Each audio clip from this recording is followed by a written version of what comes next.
No Antigo Testamento, Deus era visto como um ser distante, inacessível, e Jesus veio encurtar este caminho. Jesus veio mostrar que Deus tem interesse em se relacionar com o ser humano, que ele tem uma bondade infinita que, por Jesus, se entrega a nós. E ele, como canal, disse: Permanecei em mim e eu permanecerei em vós. Esta é a grande mensagem do Evangelho, este convite a uma união íntima, uma união profunda com a Trindade em Jesus, pelo Espírito Santo. Já São Paulo disse: Não sou eu que vivo, é Cristo que vive em mim. Então ele aplicou a si este ensinamento de Jesus, que nos chama a essa união perfeita, a esta fusão, a esta como simbiose com Deus, em que nós somos templos do Espírito Santo e ele age em nós, ele age por nós, nós agimos por ele, com ele, nele e para ele. Mas até que ponto é possível este entrelaçar entre o divino e o humano, entre nós pecadores e Deus, o Santo Supremo? E para responder a essa pergunta, eu vou citar aqui a história de uma bem-aventurada Dina Bélanger, que foi beatificada com o nome de Maria Santa Cecília de Roma, que era o nome religioso dela, mas é uma canadense, uma jovem filha única que nasceu em 1897 no Canadá, na cidade de Quebec. Os seus pais eram uma família abastada e eles quiseram que ela, desde pequena, aprendesse a tocar piano, a ponto de que ela chegou a dar concertos, aprendeu mesmo a tocar.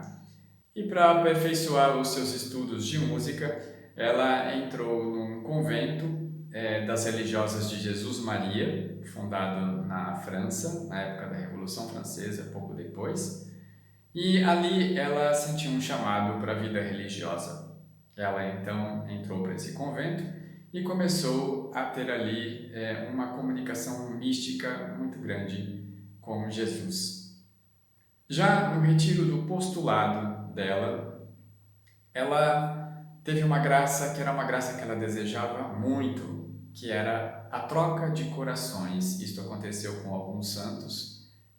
Jesus apareceu para ela neste retiro, tirou o coração dela e colocou no lugar do coração dela o coração dele, o coração de Jesus, como símbolo de que eles haviam trocado de vontade, que ela não estava mais fazendo a vontade dela, mas sim a vontade dele.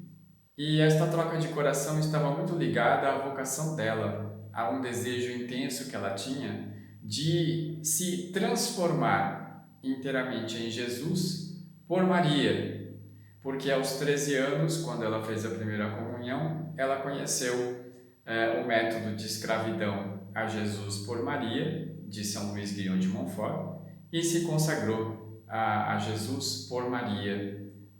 E assim ela tinha como grande objetivo de sua vida transformar-se inteiramente em Jesus. E é o que estávamos falando aqui de São Paulo e do convite de Jesus permanecer em mim. Então, até que ponto é possível nós ah, adentrarmos nesta relação íntima de Deus, nesta comunicação de fusão com Ele? Ele geralmente aparecia para ela no horário da comunhão dela e aparecendo tendo do lado de si este altar, ele com o coração dela na mão dele, simbolizando a vontade dela que estava ali. Ele perguntou se ela estava preparada para a grande modificação que ela gostaria de operar em sua vida. E dizendo ela então que sim, ele a convidou para subir até o altar. E ela via aquelas chamas ali e ficou meio perplexa, mas como ele tinha convidado, ela começou a subir e conforme ela ia subindo os degraus, ela ia se aproximando do fogo e sentindo aquele calor.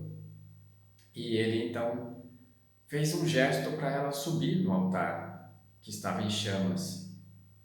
E ela entendeu que aquilo era o símbolo, mais um símbolo real, de uma entrega completa. E ele disse, então você quer? E ela disse, quero.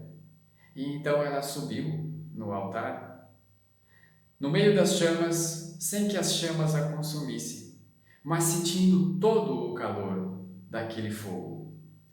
E então ele fez um gesto para que ela se ajoelhasse e disse que abrisse os braços em cruz. Ela se ajoelhou, abriu os braços em cruz e neste momento aquelas chamas que estavam entre ela, queimando, entretanto sem queimar, passaram a queimar de verdade e as chamas como que se precipitaram para o centro do corpo dela e começaram a queimá-la inteiramente.